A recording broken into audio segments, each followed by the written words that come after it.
trigonometry ஒரு identity prove பண்ண போகிறோம். அந்த ஐடென்டிட்டி வந்து 1 minus tan square theta by cot square theta minus 1 equal to tan square theta. So LHS வந்து 1 minus tan square theta. அதை எப்படி பிரிக்க போகிறோம் அப்படின்னா 1 minus tan square வந்து sin square theta by cos square theta. ஏன்னா நமக்கு தெரியும் tan square theta equal to sin square theta by cos square theta. அதே மாதிரி cos square theta equal to cos square theta by sin square theta. அப்போ 1 minus tan square theta வந்து 1 minus sin square theta by cos square theta.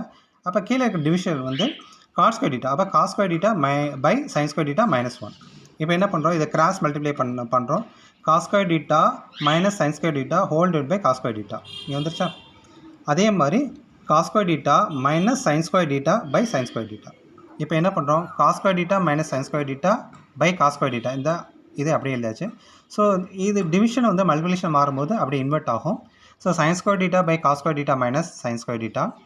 இதையும் cancel பண்ணால் அப்போ remaining sin square theta by cos square theta equal to tan square theta. இதை RHS நம்ம prove பண்ணிட்டோம்.